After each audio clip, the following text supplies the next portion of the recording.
আল্লাহ হাবিব সাল্লাল্লাহু আলাইহি ওয়াসাল্লামের কাছে একজন এসে বলতেছেন, ইয়া রাসূলুল্লাহ, আমি তো অনেক বড় গুনাহগার, সবাই জানে আমি অনেক বড় গুনাহগার, তবে সব গুনাহগুলো আমি একেবারে একসাথে ছাড়তে পারবো না। আমার মাত্র একটা গুনাহ আমি ছাড়তে পারবো, যে কোনো গুনাহ হোক। আমাকে একটা গুনাহের কথা বলেন, যে গুনাহের কাজ আমি মরণ পর্যন্ত আর কোনোদিন করবো না, বাকি গুনাহগুলো আমি ছাড়তে পারবো না। আল্লাহ রাসূলের কাছে এসে বলতেছে, বাকি সব গুনাহ আমি সবগুলো ছাড়তে পারবো না, একটা মাত্র ছাড়বো। আল্লাহর হাবিব সাল্লাল্লাহু আলাইহি ওয়াসাল্লাম বললেন, ঠিক আছে, তুমি একটা কাজ করো, মিথ্যা কথা বলা ছেড়ে দাও। মিথ্যা কথা বলা তুমি ছেড়ে দিতে পারবে কিনা বলো। তখন ওই ব্যক্তি বলতেছে, ইয়া রাসূলুল্লাহ, অবশ্যই আমি সব গুনাহ চালিয়ে যাব, কিন্তু মিথ্যা কথা আমি ছাড়বো না। মিথ্যা কথা আমি বলবো, এই মিথ্যা কথা আমি বন্ধ করে দেব, মিথ্যা কথা ছেড়ে দেব, মিথ্যা কথা বলবো না। আল্লাহ হাবিব সাল্লাল্লাহু আলাইহি ওয়াসাল্লামের সাথে ওয়াদাবদ্ধ বাড়িতে চলে আসে। সারাদিন আড্ডাবাজি করে রাতের বেলা যখন মদের বোতল নিয়ে বসে মদ খাবে, তার মনের মধ্যে আনন্দ, শুধু মিথ্যা কথা ছেড়ে দিব, আর সব গুনাহ করার পারমিশন আছে, আর সব গুনাহ আমি করতে পারি, কোনো অসুবিধা নেই। মদের বোতল নিয়ে মদ খাবে, এমন সময় তার ওয়াদার কথা মনে হয়েছে, আর আল্লাহ রাসূল করিম সাল্লাল্লাহু আলাইহি ওয়াসাল্লামের সাথে ওয়াদাবদ্ধ, আমি কোনো মিথ্যা কথা বলবো না। আমি যদি মদ খাই আর যদি আমাকে ধরা জিজ্ঞাসা করা হয় মদ খেয়েছে কিনা, তা আমি তো বলতে পারবো না যে মদ খাইনি, কারণ মিথ্যা কথা বলা যাবে। আর যদি প্রমাণিত হয় আমি মদ খেয়েছি, তাহলে তো আমাকে ৮০টা আঘাত করা হবে, সহ্য করতে পারবো না। সাথে সাথে মদের বদল ভেঙে ফেলছে, মদ খাওয়া ছেড়ে দিয়েছে, বলেন সুবহানাল্লাহ। রাস্তা দিয়ে চলার সময় পর নারীর দিকে নজর, মনের মধ্যে খারাপ ইচ্ছা, ওই যে ইচ্ছা যে আমি তো সব গুনাহ করতে পারবো, শুধু মিথ্যা কথা বলতে পারবো না, সব গুনাহ করতে পারবো। তো ওই ব্যক্তি আস্তে আস্তে তার মনটা ধাবিত হচ্ছে গুনাহের দিকে। প্রথমে এরকম ভাবে শয়তান তীর মারে চক্ষু দৃষ্টি দ্বারা, বদনজর মানুষ অপাত্রের দৃষ্টি নিক্ষেপ করা, বেগানা মহিলার দিকে তাকানো, এটা শয়তানের প্রথম তীর। শয়তানের প্রথম কি? প্রথমে হয় এরকম দেখা দেখি, এরপরে হয় গোপনে গোপনে কথাবার্তা, এরপর অশ্লীল কাজের সাথে, জিনার কাজের সাথে সম্পৃক্ত হয়ে যাওয়া। হাজারো পরিবার, হাজারো ঘরের মধ্যে আজকে এই সমস্যাগুলো চলতেছে। প্রথমে আইফোনটা, এরপরে হলো আস্তে আস্তে চ্যাটিং, এরপরে কি ডেটিং। এই ধরনের অবস্থা সমাজের মধ্যে আছে না নাই?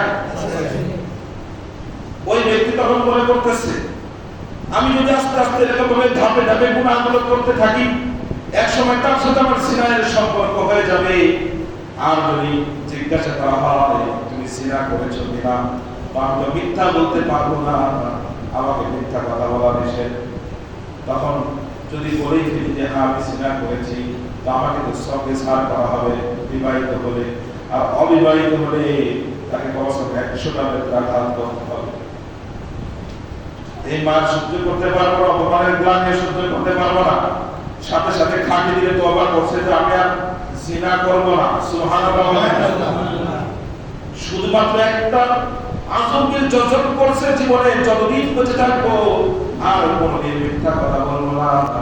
এই আজমকে যজন করার কারণে ওই ব্যক্তি কিছুদিন পরে আল্লাহর হাবিব সাল্লাল্লাহু আলাইহি ওয়াসাল্লামের দরবারে সাক্ষাৎ করছে, তওবা করলাম, তওবা করলাম, আমি আর জীবনে কোনোদিন কোনো গুনাহ করব না। हकीकत से जो दुनिया बेखबर है, दुनिया की नुमाइश पर नजर है, औलियारा करे हुक्म इख्तियार, जाहिलारा करे दुनिया इख्तियार। এই জন্য যদি আমাকে যজন করতে পারি রমজান মাসের তাকওয়া অর্জনের মাধ্যমে, আজকে যদি আমি ইচ্ছা করি যে আল্লাহ আর জীবনে কোনোদিন অমুক গুনাহটা আর বড় পর্যন্ত করব না, অমুক গুনাহটা স্বভাব আমার ভিতরে আছে, আল্লাহর কাছে যদি বলতে পারি আল্লাহ আর কোনোদিন অমুক গুনাহটা করব না, বহু পর্যন্ত তোমার কাছে তওবা করলাম, খাঁটি দিলে যদি তওবা করতে পারি ক্ষমা করে দিবেন কে? আল্লাহ। তাহলে এই ইচ্ছাটা করা যাবে তো ইনশাআল্লাহ?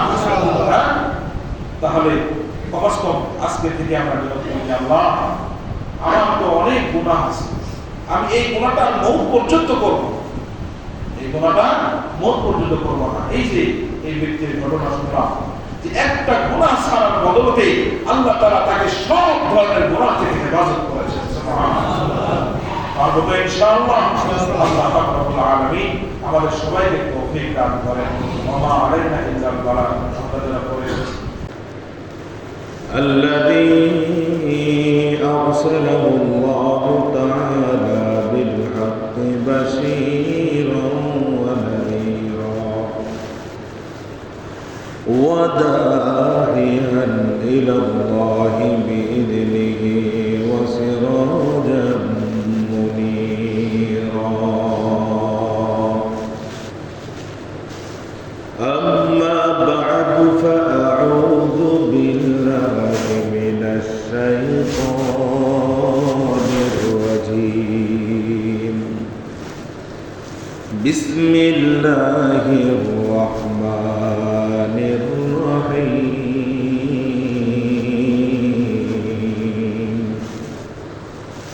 يا أيها الناس إنا خلقناكم من ذكر أو أنثى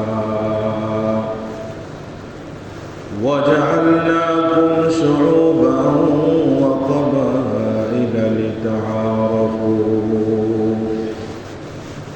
إن أكرمكم عند الله أتقاكم إن الله عليم خبير.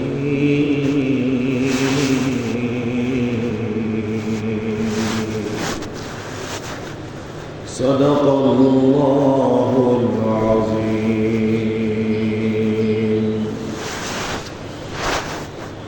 وقال رسول الله صلى الله عليه وسلم من صام رمضان ثم اتبعه ستا من شوال كان كصيام الدهر كله أو كما قال عليه الصلاة والسلام. وقال تعالى في شأن حبيبه إن الله وملائكته يصلون على النبي يا أيها الذين آمنوا صلوا عليه وسلموا تسليما. اللهم صل على محمد وعلى آل محمد كما صليت على إبراهيم وعلى آل إبراهيم إنك حميد مجيد.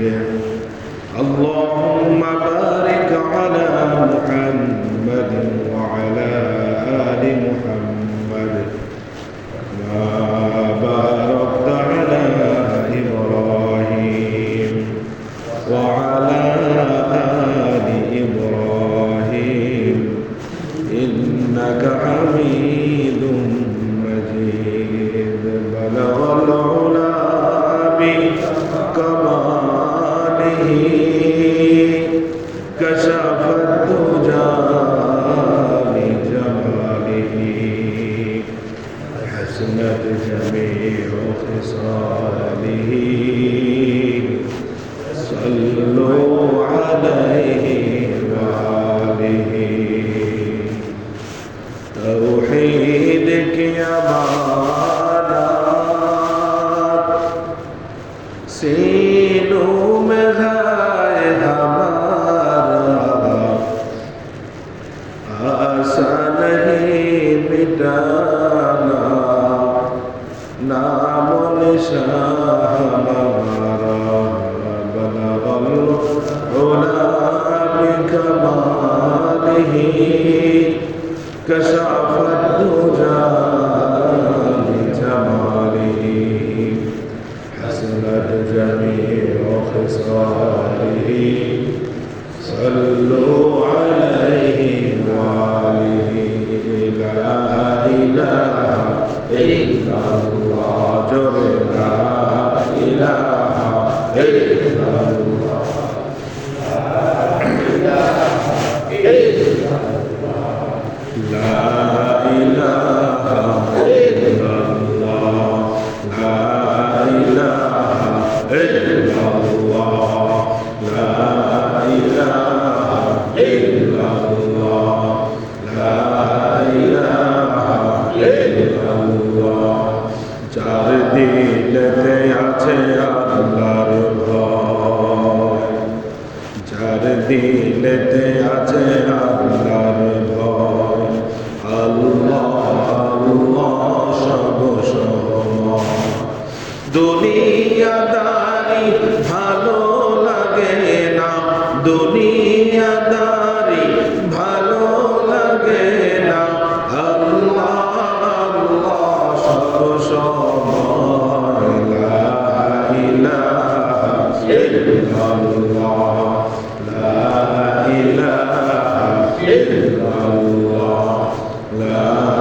ইলাহা ইল্লাল্লাহ লা ইলাহা ইল্লাল্লাহ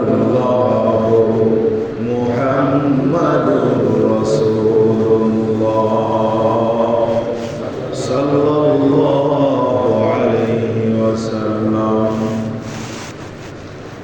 ইয়া মানাত চন্দে রোজে নজলে বান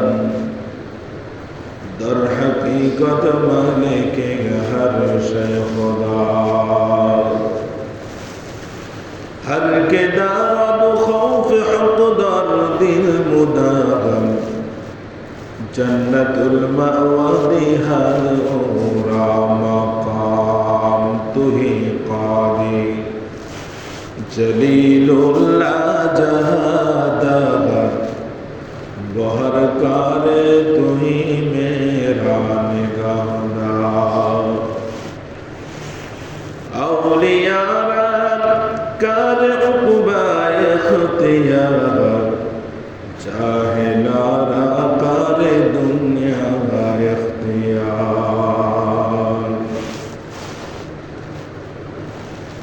الحمدللہ আল্লাহ পাক রব্বুল আলামিনের দরবারে কালিমাতুশ শুকর আদায় করি যে আল্লাহ রব্বুল আলামিন আমাদেরকে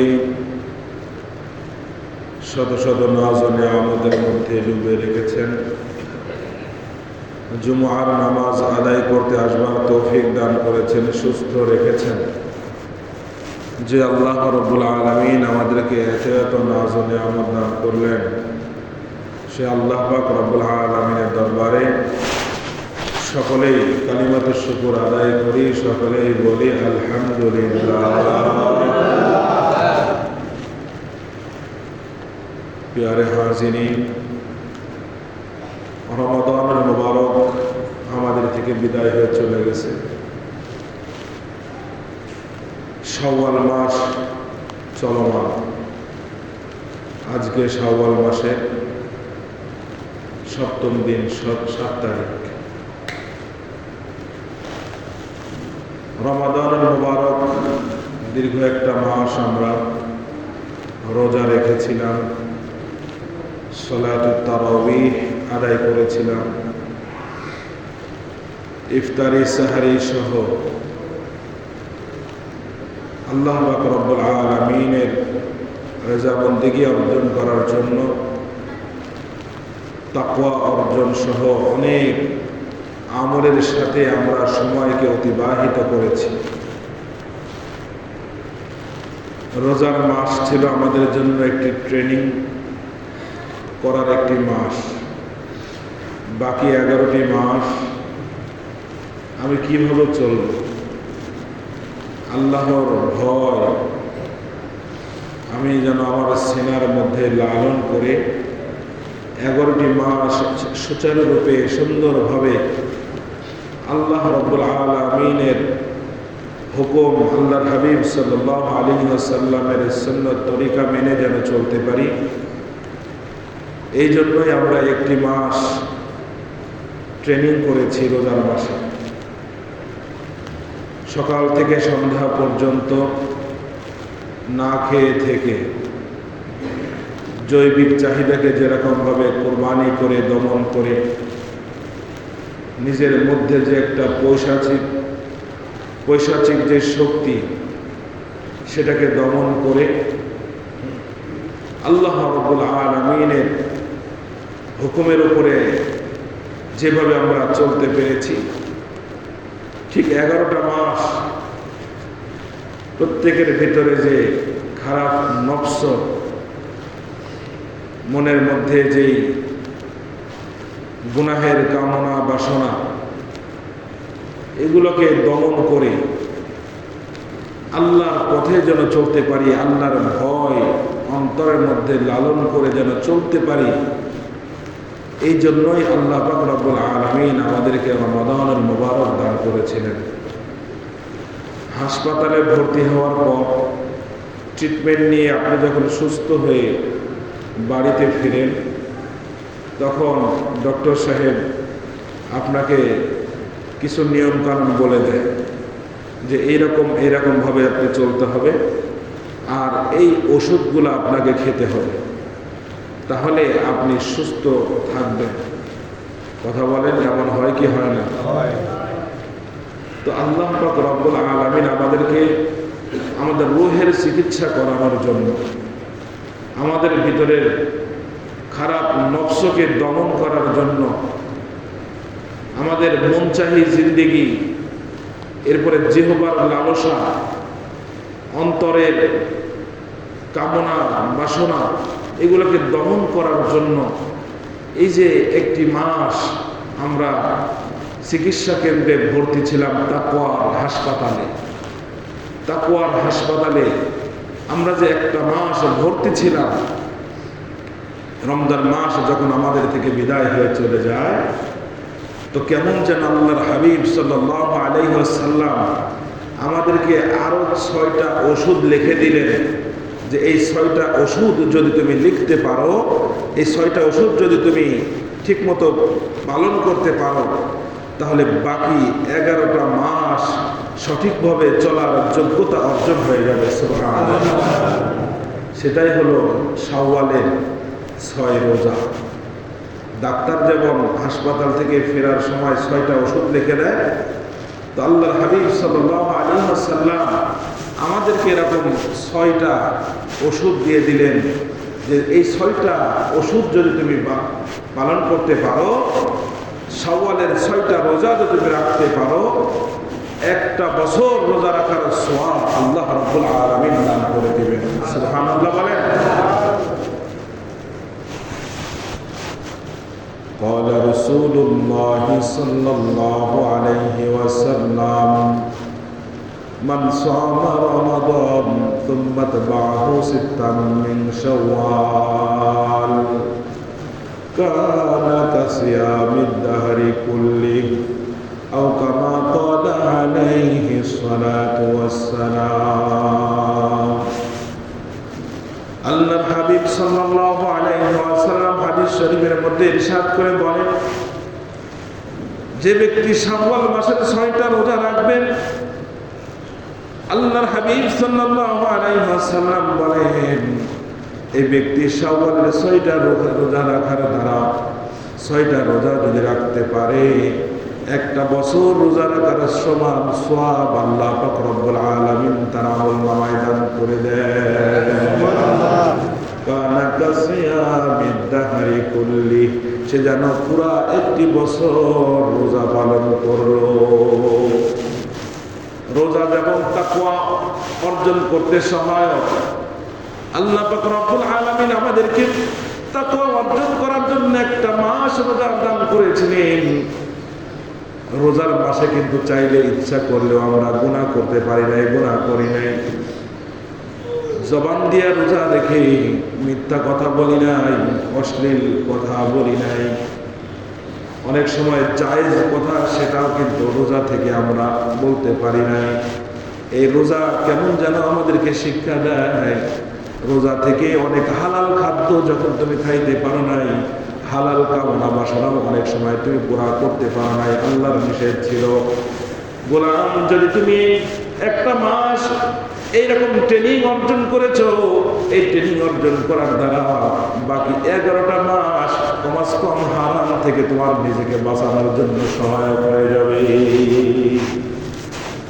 কমাস কম রোজার মাসে তো হালাল বিষয়গুলো থেকে করেছিলাম, আর যেগুলো হারাম, হারাম উপার্জনের টাকা, সুদের টাকা, ঘুষের টাকা, হারাম খাদ্য, ইয়াবা, বাবা, এরপরে মদ, গাঁজা, ফেন্সিডিল সহ আরও যত নেশা জাতীয় হারাম খাদ্য যেগুলো আছে, পানীয় যেগুলো আছে, সেগুলো খাওয়া যাবে নাকি?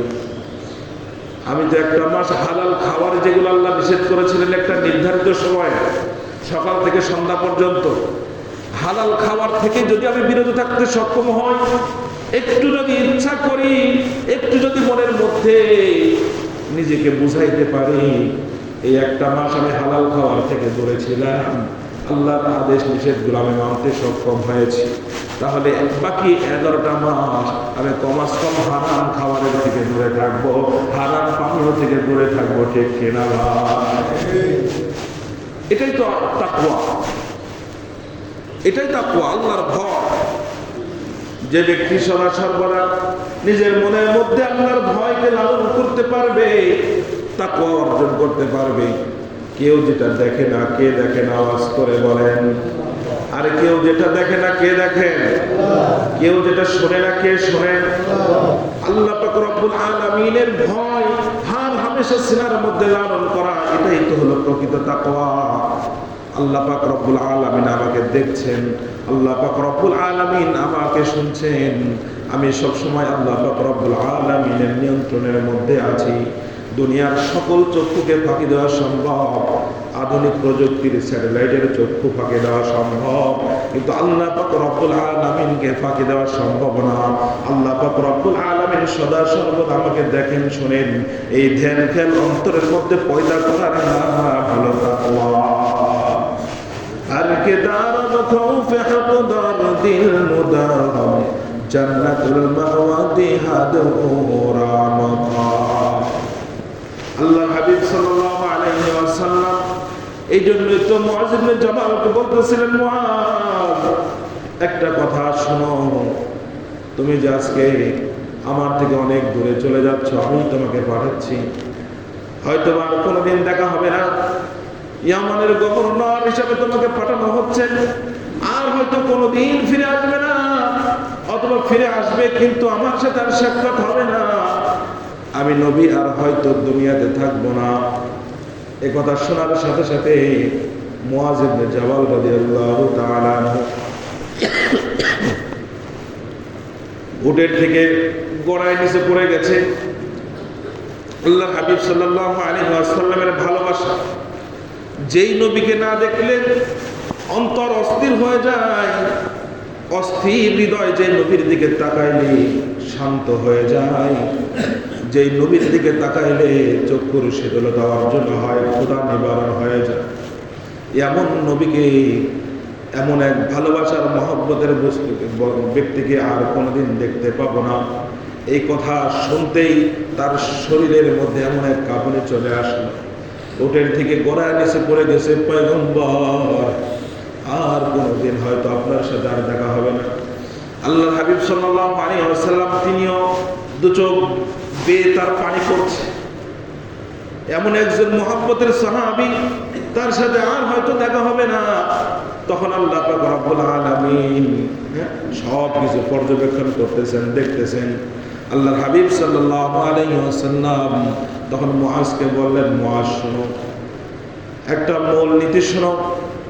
আজকে তুমি আমার থেকে হয়তো অনেক দূরে, সুদূর ইয়ামানে চলে যাবে, আর আমি নবী মদিনাতে থাকবো।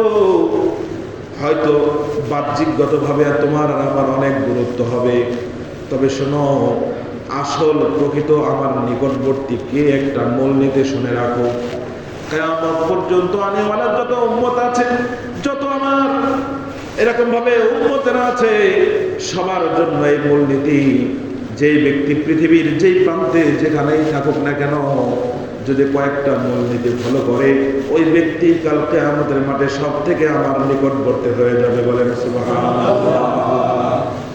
আল্লাহ হাবিব সাল্লাল্লাহু আলাইহি ওয়াসাল্লাম বললেন, ক্বালা রাসূলুল্লাহি সাল্লাল্লাহু আলাইহি ওয়াসাল্লাম, ইন্না আওলান নাসি বিল মুত্তাকুন মান কানু হাইতু কানু।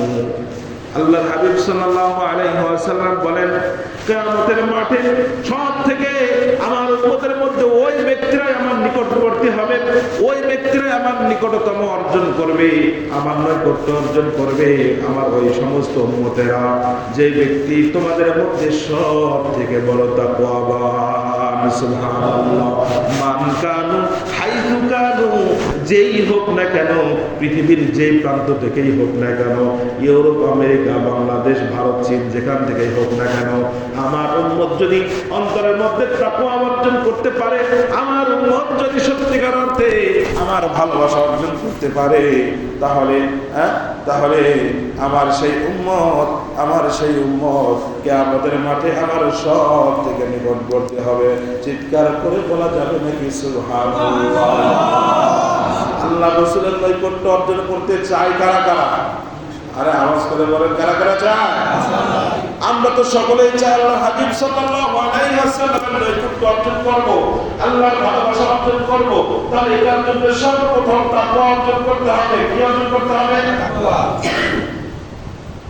তাকওয়া যদি অর্জন করতে পারি, তাকওয়ার গুণ যদি অর্জন করতে পারি, আমি আপনি যেখানেই হই না কেন, আল্লাহ রাসূলের ইন্তেকালের যত বছর পরেই দুনিয়াতে আসি না কেন, যত দূরত্বেই বাতচিত করতে পারে থাকুক না কেন, কাল কিয়ামতের মাঠে আল্লাহ হাবিব সাল্লাল্লাহু আলাইহি ওয়াসাল্লামের নিকটবর্তী হওয়া যাবে। সুবহানাল্লাহ।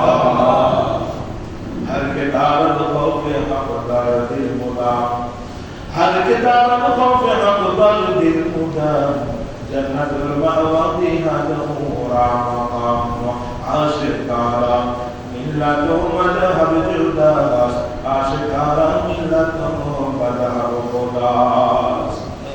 এরপরে এই তাকওয়ার গুণ অর্জন করে যদি আমি আপনি গুনাহ থেকে বাঁচতে পারি, সব গুনাহ থেকে তো একসাথে বাঁচা সম্ভব না। আমরা তো সকলে গুনাহগার থেকে না বলি, কিন্তু সব গুনাহ একটা মানুষের মধ্যে সবই যে খারাপ এমনটা না, আবার সবই যে ভালো এমনটাও না, ঠিক না ভাই? একটা মানুষের মধ্যে অনেক গুণ আছে, আমাদের মানুষটার মধ্যে অনেক ভালো খারাপ গুণও আছে। ভালো গুণ যেরকম ভাবে একটা মানুষের মধ্যে আছে, খারাপ গুণও আছে। কিন্তু একজন মুসলমান হিসাবে, আল্লাহ হাবিব সাল্লাল্লাহু আলাইহি ওয়াসাল্লামের উম্মত হিসাবে গুনাহ বর্জন করতে হবে, এটাই ছিল বাস্তব কথা, ঠিক না ভাই? তবে কথা হলো, সব গুনাহ আমি আর আপনি একসাথে ছাড়া সম্ভব না, কিন্তু মনের মধ্যে তো এই মন মানসিকতা থাকা চাই যে গুনাহ বর্জন করতে হবে, ছাড়তে হবে। কমস কম এরকম আযম বিল জজম করি যে আমি একটা গুনাহ আজকে থেকে ছাড়বো, যেটা জীবনে কোনোদিন মরণের আগ পর্যন্ত করব না। প্রত্যেকেই তো জানি সাহিবুদ দারি বিমা রাফি বাইতিহি, প্রত্যেকের খবর অন্যজনের থেকে বেশি জানে, ঠিক কিনা ভাই? আমি জানি আমার মধ্যে কি কি ঘাটতি আছে, কি কি অপরাধ গুলো আছে। দুনিয়ার কেউ না জানুক, আমি জানি আমি আল্লাহর দরবারে কত বড় গুনাহগার। আমি যদি আজকে থেকে একটা গুনাহ ছাড়ার জন্য আযম বিল জজম করি আর আল্লাহর কাছে খাঁটি দিলে তওবা করতে পারি, তাহলে হতে পারে ওই একটা গুনাহ ছাড়ার বদলে আল্লাহ রাব্বুল আলামিন বাকি গুনাহগুলো ছাড়ার ব্যবস্থা করে দিবেন। সুবহানাল্লাহ। একজন আল্লাহ হাবিব সাল্লাল্লাহু আলাইহি ওয়াসাল্লামের কাছে একজন এসে বলতেছেন, ইয়া রাসূলুল্লাহ, আমি তো অনেক বড় গুনাহগার, সবাই জানে আমি অনেক বড় গুনাহগার, তবে সব গুনাহ আমি একেবারে একসাথে ছাড়তে পারবো না। আমার মাত্র একটা গুনাহ আমি ছাড়তে পারবো, যে কোনো গুনাহ হোক। আমাকে একটা গুনাহের কথা বলেন, যে গুনাহের কাজ আমি মরণ পর্যন্ত আর কোনোদিন করবো না, বাকি গুনাহগুলো আমি ছাড়তে পারবো না।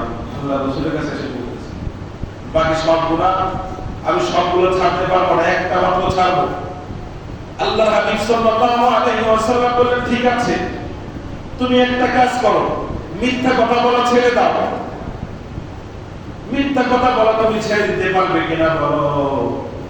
তখন ওই ব্যক্তি বলতেছে, ইয়া রাসূলুল্লাহ, অবশ্যই আমি সব গুনাহ চালিয়ে যাব, কিন্তু মিথ্যা কথা আমি ছাড়বো না। মিথ্যা কথা আমি বলবো, এই মিথ্যা কথা আমি বন্ধ করে দেব, মিথ্যা কথা ছেড়ে দেব, মিথ্যা কথা বলবো না।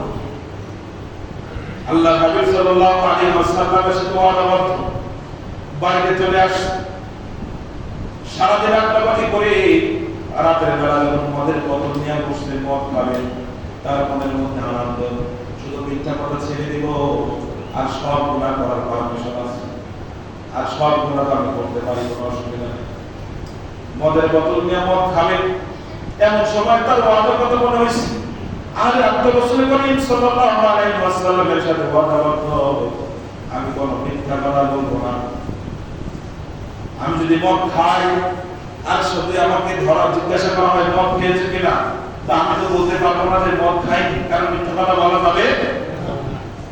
আর যদি প্রমাণিত হয় আমি মদ খেয়েছি, তাহলে তো আমাকে ৮০টা আঘাত করা হবে, সহ্য করতে পারবো না।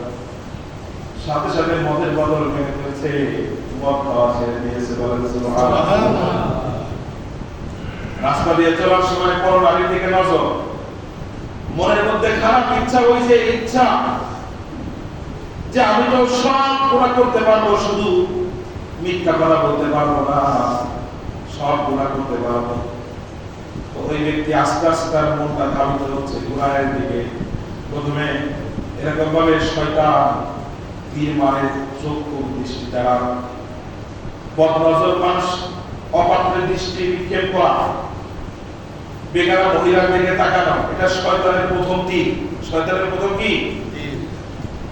প্রথমে হয় এরকম দেখা দেখি, এরপরে হয় গোপনে গোপনে কথাবার্তা, এরপরে অশ্লীল কাজের সাথে, জিনার কাজের সাথে সম্পৃক্ত হয়ে যাওয়া।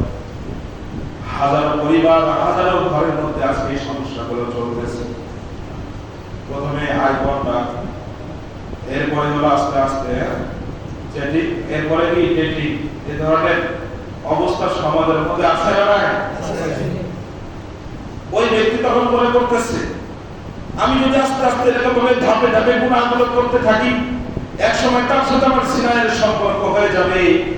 আর যদি জিজ্ঞাসা করা হয় তুমি সিনা করেছো কিনা, আমি তো মিথ্যা বলতে পারবো না, আমাকে মিথ্যা কথা বলা নিষেধ।